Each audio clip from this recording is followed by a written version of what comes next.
wacan oo wanaagsan daawadayaal ku soo dhawaada qodobada warka warbaahinta xulashada wararka ee aan maanta idiin hayno. Madaxweyne Farmaajo uu hambaliyay wadan lagu xasuuqa shacabka Soomaaliyeed. Dagaal saraakiil ay ku dhaawacmeen oo ka dhacay magaalada Muqdisho iyo u dhaxeeyay dagaalkaasi warka iyaga ayaad ku daawan doontaan. Saraakiil sare oo caan ah kana tirsan Al-Shabaab oo gacanta lagu dhigay. Al-Shabaab oo dawladda Soomaaliya ka aqbalay inay weeraradooda u weeciyaan dhanka Kenya. Qodobadaas iyo qodobo kale ayaad ku daawan doontaan warka iyaga. Ku soo dhawaada warkii oo fidsan.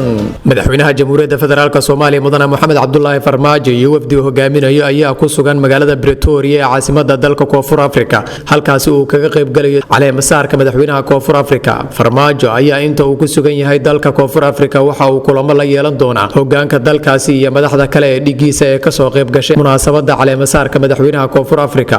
Koonfur Afrika ayaa ah wadan dharaar cad lagu laayo dhalinyarada Soomaaliyeed ee ku ganacsada dalkaas iyadoona hal mar xitaa madaxweyne Farmaajo uusan soo hadal qaadin xusuuqa isdaba joog ah ee Soomaalida loogu geysanayo dalka Koonfur Afrika.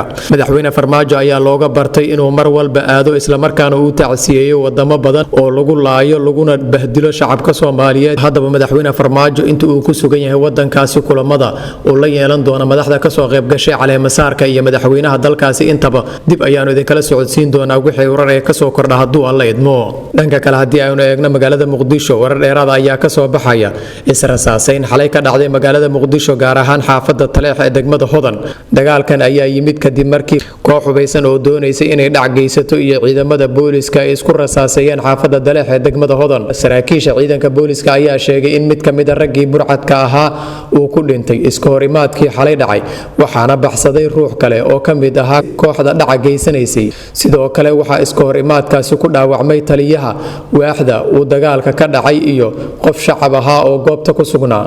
wararkan ka helayna gobolka Baay ayaa waxay sheegayaan saraakiil sare oo caan isla markaana ka tirsan Al-Shabaab in gacanta lagu dhigay. Maamulka degmada Bardaale ee gobolka Baay ayaa sheegay inay gacanta ku dhigeen xubno ka tirsan Al-Shabaab kadib baaritaano ay ka sameeyeen degmada.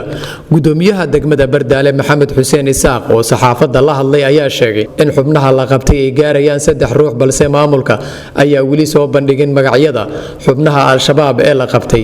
Wixii warar ee ku soo kordhana wararkeena dambe ayaad ku daawan doontaan haddii dhanka kale Al-Shabaab ayaa la sheegayaa in dawladda Soomaaliya ay ka aqbaleen in weeraradooda ay u weeciyaan dhanka Kenya. Warar hoose oo lagu kalsoonaan karo ayaa sheegaya in dawladda Soomaaliya ay ka codsatay Al-Shabaab in weerarada ay ka geystaan Soomaaliya u wareejiyaan Kenya. Saraakiil ka tirsan dawladda Soomaaliya oo magacooda diiday in loo adeegsado warbaahinta ayaa sheegay inay jiraan wada hadallo u dhaxeeya Al-Shabaab iyo dawladda kuwaasi oo looga hadlaya arrimo badan oo ay ka mid yihiin qaraxyada iyo weerarada ay ka geystaan magaalada Muqdisho inay joojiyaan taas beddelkeedina ay u weeciyaan Kenya si ay u joojiso darada ay ku hayso Soomaaliya. Al-Shabaab ayaa bilihii u dambeeyay la daala dhacay duqeymo xoogan oo kaga imaanayay dhanka dawladda Mareykanka iyo weeraro isdaba joog ah oo ay ku qaadayeen ciidamada gaarka u tababaran ee Danab oo ka tirsan xoogga Soomaaliya. Haddii aad ugu cusub tahay fadlan nagu soo biir si aad u hesho markasta wararkii ugu dambeeyay ee gudaha Soomaaliya.